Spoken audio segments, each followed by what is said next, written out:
Bismillahirrahmanirrahim. Assalamualaikum warahmatullahi wabarakatuh. Para pelajar sekalian, hari ini kita akan belajar tentang lanjutan daripada beriman pada rukun-rukun iman yang kedua, iaitu beriman pada malaikat. Hari ini kita sambung tentang tajuk beriman pada malaikat, iaitu kita mengenal nama-nama para malaikat dan tugas-tugas para malaikat. Dan kita tahu malaikat adalah makhluk Allah yang paling banyak yang Allah ciptakan di muka bumi ini. Selepas malaikat adalah makhluk jin, dan selepas makhluk jin adalah makhluk kita manusia di antara ciptaan Allah Subhanahu Wa Taala. Dan selepas kita diwajibkan beriman pada Allah Subhanahu Wa Taala dalam rukun iman yang pertama, rukun iman kedua adalah beriman kepada para malaikat. Oleh itu, untuk kita mengenal siapa malaikat Allah Subhanahu Wa Taala ni, mari kita sama-sama mengenal nama-nama mereka yang 10, yang mana sebagai seorang Muslim wajib kita mengetahui nama-nama mereka dan tugas-tugas mereka.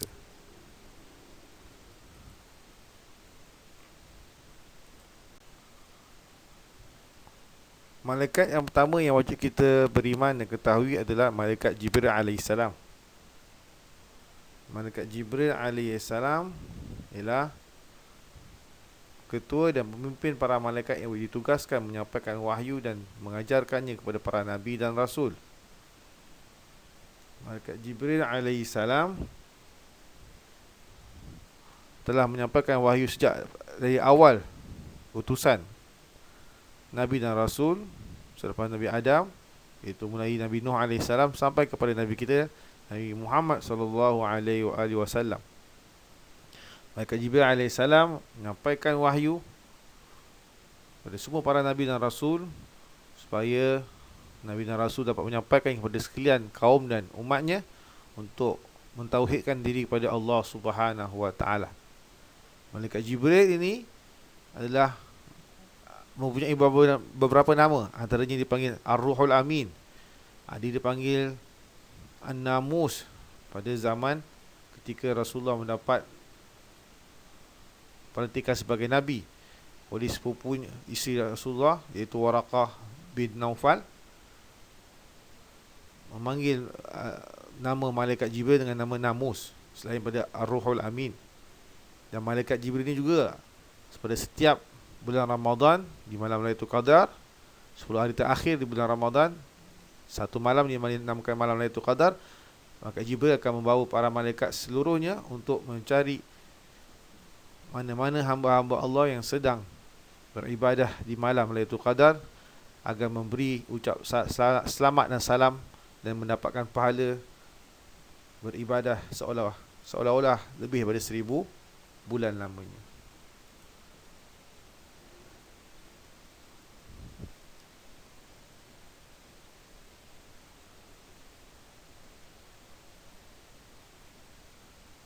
Seterusnya, malaikat yang kedua yang wajib kita imani dan percayai adalah Malaikat Mikail alaihissalam, yang ditugaskan memberikan rezeki. Selain rezeki, menurunkan hujan dan juga mengatur lautan, sungai dan sekalian aturan-aturan kepada bangsa manusia. Dalam sebuah hadis, Imam Bukhari meriwayatkan daripada sahabat Nabi Samurah radhiyallahu anhu, Nabi pernah bersabda yang bermaksud, tadi malam aku melihat ada dua orang mendatangiku. Mereka berdua berkata, malaikat yang menyalakan api adalah malaikat Malik, penjaga neraka, dan aku yang ini malaikat Jibril, dan ini Mikail. Dalam hadis ini kita dipahami bahawa malaikat Mikail adalah malaikat yang mendatangi Nabi SAW dalam keadaan seperti berupa manusia, dan tugasnya adalah memberi rezeki, antara dengan menurunkan hujan dan juga sungai dan juga lautan dan juga segala bentuk keindahan. Malaikat Mikail alaihissalam akan ditugaskan dan sedang bertugas untuk mentaati segala perintah Allah Subhanahu Wa Taala dalam mengagih-agihkan rezeki pada sekalian hamba-hamba Allah, sekalian makhluk-makhluk Allah, sama ada manusia itu beriman maupun manusia yang tidak beriman, semuanya diberikan rezeki oleh Allah Ta'ala yang ditugaskan dan diamanahkan kepada Malaikat Mikail alaihi salam.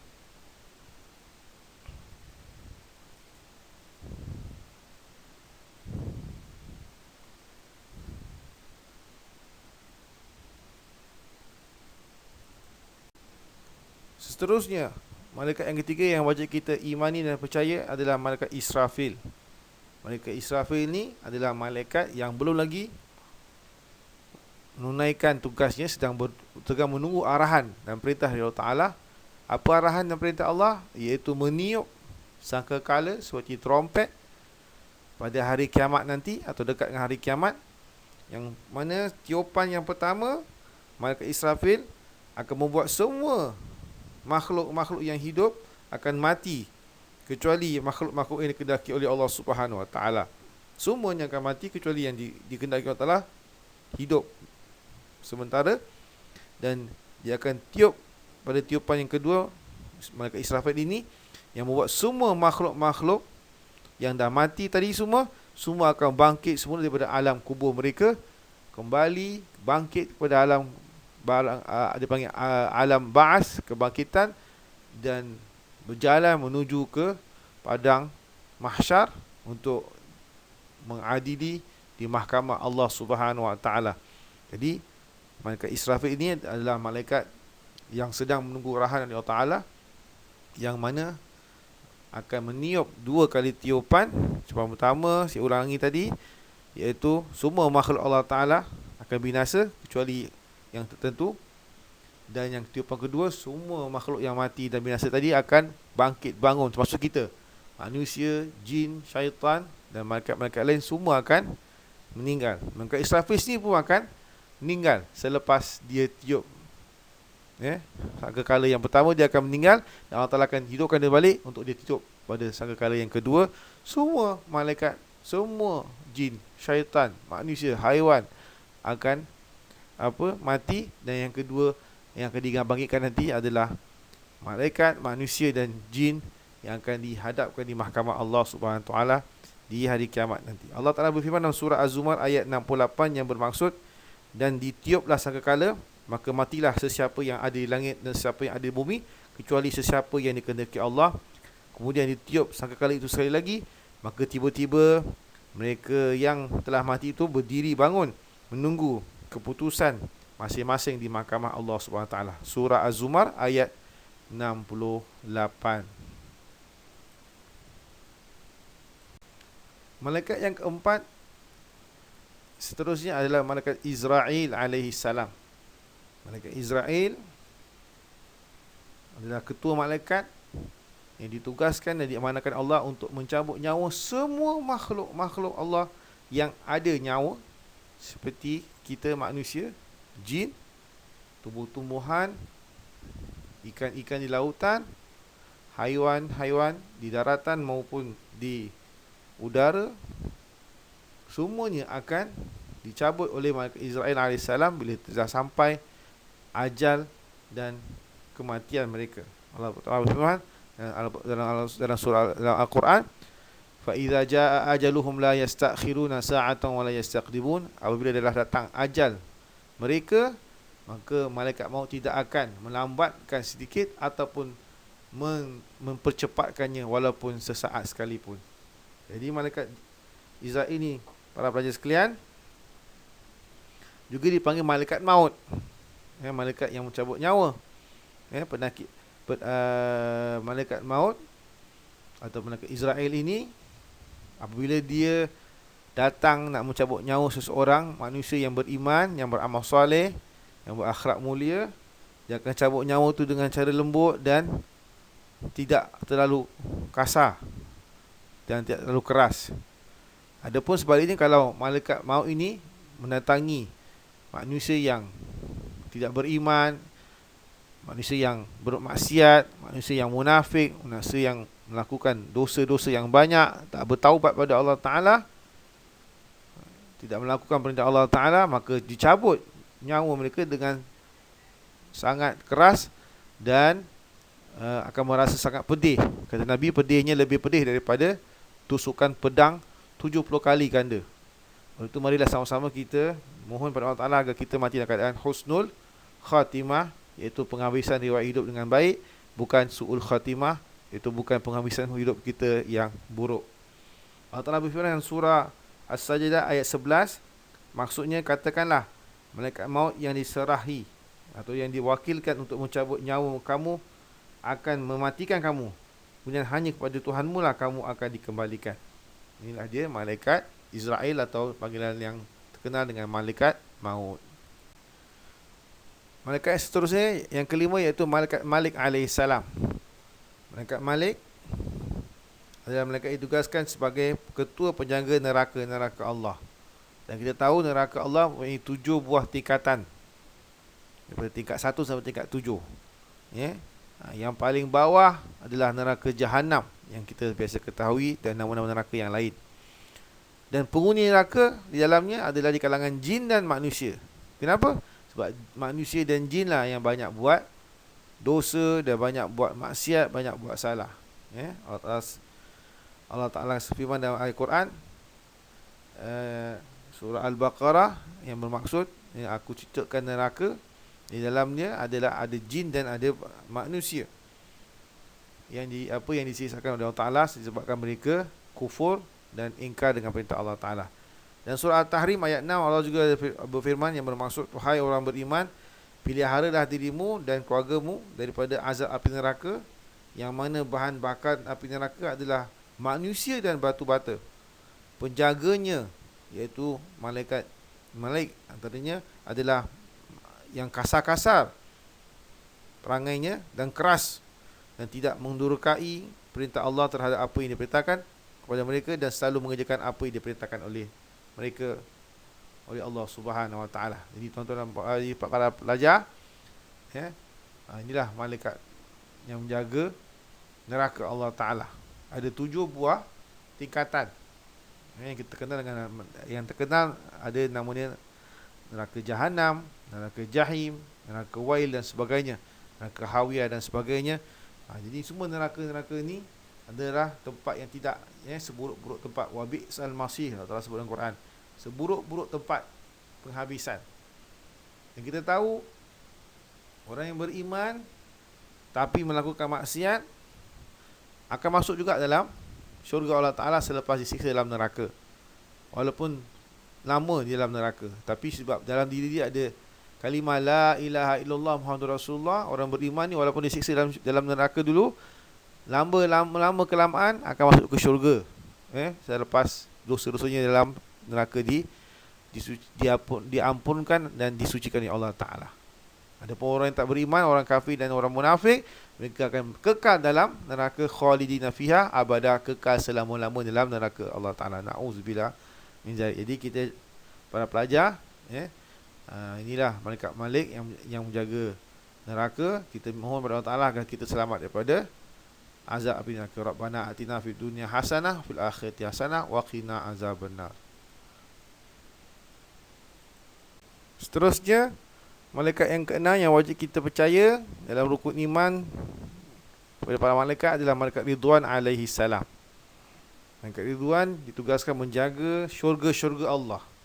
Berapa banyak syurga-syurga Allah? Ada 8 buah tingkatan syurga-syurga yang Allah siapkan untuk hamba-hamba Allah yang beriman, sebagai balasan istimewa terhadap ketaatan mereka kepada segala perintah Allah Ta'ala dan ketaatan mereka dalam menjauhi segala larangan Allah Subhanahu Wa Ta'ala.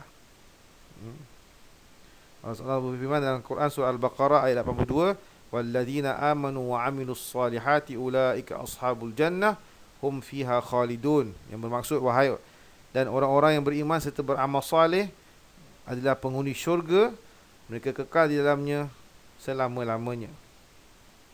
Dalam ayat Quran juga sebut syurga, surah Al-Hadid ayat 21 Allah sebut yang maksudnya syurga itu seluas langit dan bumi. Dalam surah-surah yang lain juga Allah sebut dalam syurga itu di dalamnya terdapat pohon-pohon dan buah-buahan, ada istana-istana, mengalir sungai-sungai di dalamnya. Inilah syurga-syurga Allah Ta'ala yang dijaga oleh malaikat Ridwan dan pintu-pintu syurga. Dan kita perlu tahu berapa banyak syurga yang ada dalam di akhirat nanti. Ada 8 buah syurga. Antaranya syurga yang paling tinggi syurga Al-Firdaus. Al-Firdaus yang paling tinggi. Syurga yang paling rendah yang ke-8 iaitu syurga Al-Khuld dan seterusnya. Ada 8 buah syurga. Setiap syurga tu ada masing-masing penghuninya yang hidup di dalam alam syurga. Jadi kita mohon Allah Ta'ala agar kita diberikan syurga Allah Ta'ala dengan rahmat Allah Ta'ala, dan mudah-mudahan kita terselamat daripada azab api neraka Allah Ta'ala. Inilah malaikat Ridwan yang ditugaskan untuk menjaga syurga Allah Subhanahu Wa Ta'ala yang seluasnya, seluas mata mana. Syurga yang paling bawah saya katakan, yang malaikat Ridwan jaga, antaranya syurga Al-Maqamul Amin. Dia besarnya syurga khuld ni besarnya macam dunia dan apa, angkasa ni, space ni besar. Tapi bagi yang lain ni kecil. Bagi kita ini syurga paling bawah, paling bajet ni, nombor 8. Syurga ni panggil apa? Syurga khuldi. Besarnya macam dunia ni awak punya, dan juga angkasa dan langit ni semua awak punya, termasuk semua yang ada tu semua awak yang punya. Jadi inilah syurga Allah Ta'ala siapkan untuk orang beriman, yang dijaga syurga dan pintunya oleh malaikat Ridwan alaihi salam. Malaikat yang seterusnya, yang ketujuh adalah malaikat Atid alaihi salam, malaikat Raqib alaihi salam.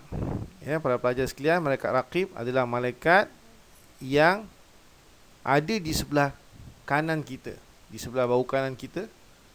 Dia tugasnya apa, para pelajar sekalian? Menulis, mencatat, jot down. Dia tulis segala perbuatan kita yang baik-baik, yang soleh semasa kita kat dunia macam sekarang ni.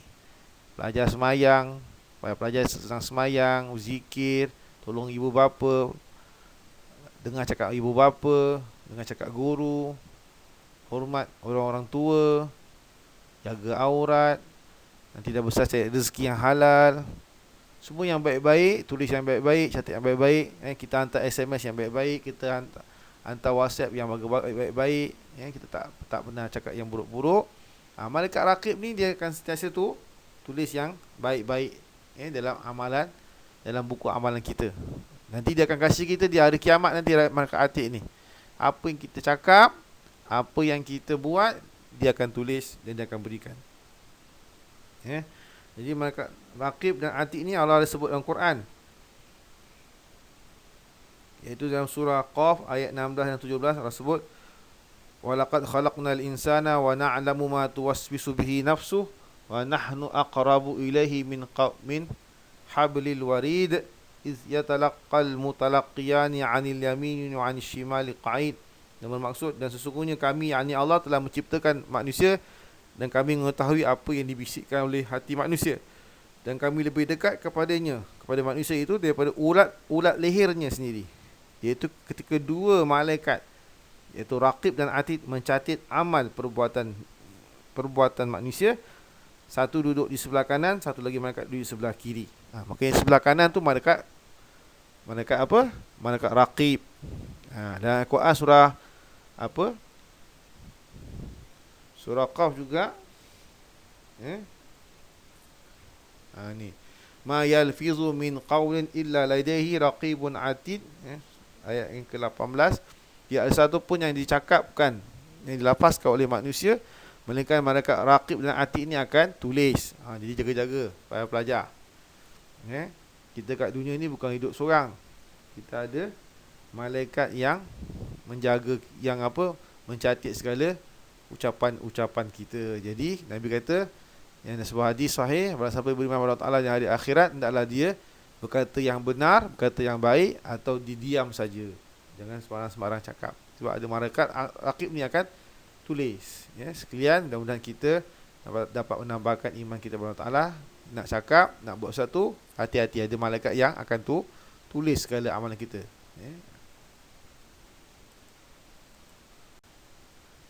Seterusnya malaikat yang ke-8, yang berpasangan dengan malaikat Raqib tadi, para pelajar, iaitu malaikat Atid. Malaikat Atid ni tugasnya yang the other way round. Apa dia? Dia tulis, dia catat apa yang semua manusia, awak, saya, orang Islam, orang bukan Islam, semua yang dicakap yang tak baik, yang jahat, semua yang dibuat perkara yang syirik atau maksiat, khurafat, dia akan tulis, dia akan catat. Dia akan berikan kepada Allah Ta'ala dan tunjukkan kita nanti di hari kiamat. Ni kita takut. Malaikat Atid ni kita baca tadi surah apa? Surah Qaf ayat 16 dan 17. Allah sebut apa tadi? Dan ayat 17, yang duduk di sebelah kanan ada malaikat raqib, dia duduk sebelah kiri ada malaikat atid. Malaikat atid ni duduk sebelah kiri kita. Kat mana kita pergi, dia akan tulis saja. Apa kita cakap yang tak baik, yang tak senonoh, yang bukan-bukan, yang kita gosip, yang kita marah orang, maki, kita caci orang tu, dia akan tulis. Kita pukul, yang semua akan tulis. Sama juga bila kita buat sesuatu yang tak baik, yang buruk kepada mak bapak kita, kepada orang lain, kawan-kawan kita, maka malaikat ini akan tulis, malaikat atid. Jadi para pelajar sekalian, maka hendaklah kita takut pada Allah Ta'ala dan kita berhati-hati.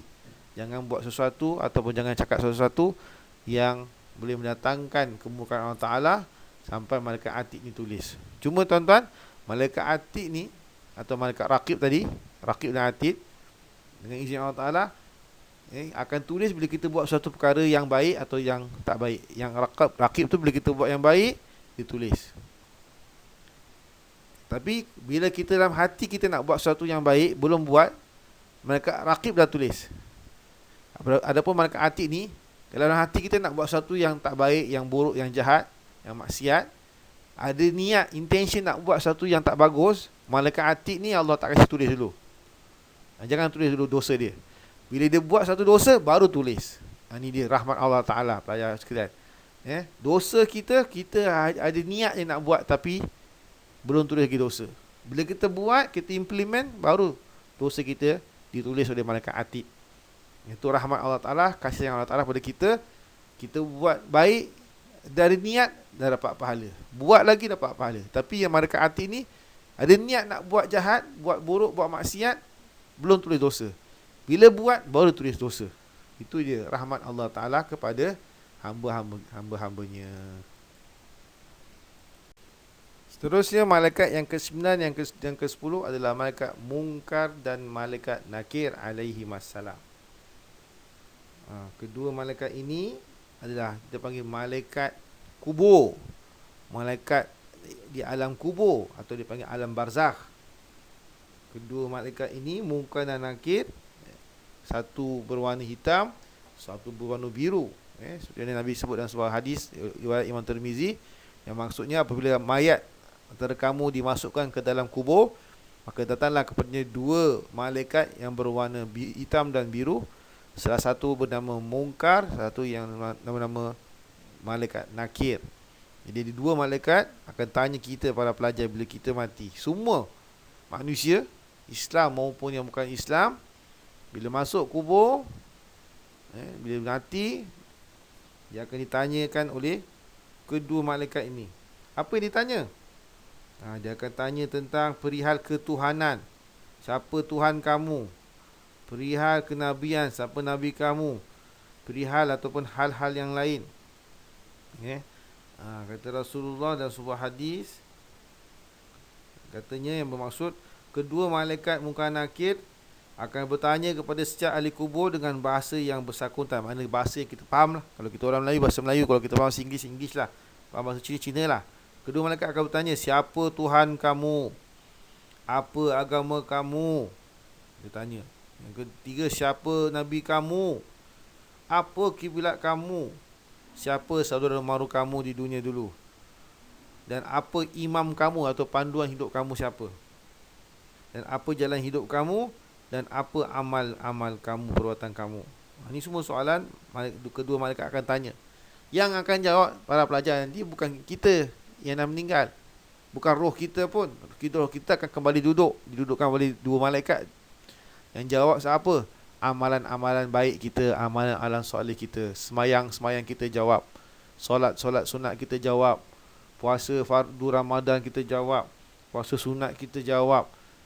Kita baca Al-Quran jawabkan kita. Kita zikir jawabkan kita.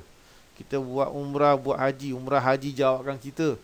Kita tolong orang yang susah, tolong orang yang susah, pertolongan itu akan jawab kita. Kita taat perintah Allah, perintah Rasul, perintah ibu bapa, taat perintah Allah pun yang amal soleh itu pun akan jawab kita. Dan yang paling kuat yang boleh selamatkan kita di alam kubur adalah bacaan Quran kita. Kalau kita rajin baca Al-Quran, khususnya antaranya surah Al-Mulk, sebelum tidur baca surah Al-Mulk 30 ayat, kata Rasulullah, akan selamatkan kita daripada azab dan fitnah kubur. Surah Al-Mulk pada juz 29, antaranya akan menyelamatkan orang yang membacanya pada setiap malam sebelum tidur daripada azab kubur dan fitnah kubur. Jadi rajin-rajinlah baca Quran. Bukan surah Al-Mulk aja, macam-macam surah lah. Baca Quran, kalau boleh hafaz Al-Quran sekali. Quran antara amalan-amal soleh yang akan selamatkan kita, akan menjadi kita punya spokesman, akan jadikan kita punya defense lawyer di alam barzakh, alam kubur. Malaikat munkar nakir pun tak berani nak pukul, nak seksa kita. Ada pun orang-orang yang amalan solehnya sikit, iaitu orang-orang yang tak beriman, orang kafir, atau orang munafik, atau orang-orang fasik yang banyak buat maksiat, sibuk dia dengan perkara-perkara yang maksiat, amal soleh dia tak buat. Buat sembahyang fardu je, sembahyang sunat malas, puasa sunat malas, kerja halal ke haram ke dia tak kisah. Ni semua na'udzubillah, takut maksiat dia lebih banyak daripada pahala, dosa lebih banyak daripada pahala, takut akan diseksa oleh malaikat mungkar dan nakir. Jadi para pelajar, naklah kita takut pada siksa kubur yang Allah siapkan di alam barzakh nanti, yang akan di mana disiksa oleh kedua malaikat ni, mungkar dan nakir, apabila kita tak tahu nak jawab soalan-soalan tadi. Soalan tadi boleh jawab dengan kita banyak beramal soleh semasa sekarang kita masih hidup. Buatlah perkara-perkara yang baik, kurangkanlah dan jauhkanlah perkara-perkara yang maksiat dan jahat dan sebagainya. Mudah-mudahan kita selamat daripada azab kubur bila kita mati nanti, insya-Allah. Seterusnya para pelajar sekalian, para pelajar yang ingin bertanya soalan tentang topik tauhid pada hari ini, boleh hantarkan soalan anda pada antara hari Sabtu dan Ahad ini kepada WhatsApp Ustaz. Nombor handphone ini 92710371 92710371. Kalau ada soalan, ada apa-apa kemusykilan nak tanya tentang topik malaikat dan tugasannya, boleh tanya Ustaz melalui WhatsApp grup kita yang Ustaz dah siapkan tadi. Boleh tanya tentang topik ini dan topik-topik yang akan datang pada minggu-minggu yang akan datang. Dan Ustaz akan berikan sikit assignment, homework, harap dapat jawab dan hantar kepada link yang Ustaz akan berikan dalam WhatsApp group nanti.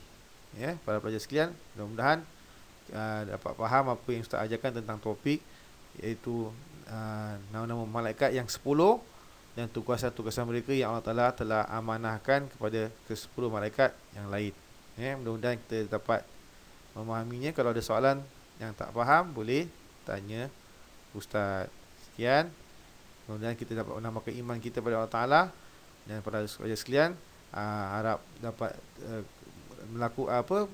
submit atau hantarkan assignment, homework itu seminggu sebelum hari Sabtu yang akan datang. Okey, sekian. Selamat menuntut ilmu Allah dan selamat maju jaya. Wassalamualaikum warahmatullahi wabarakatuh.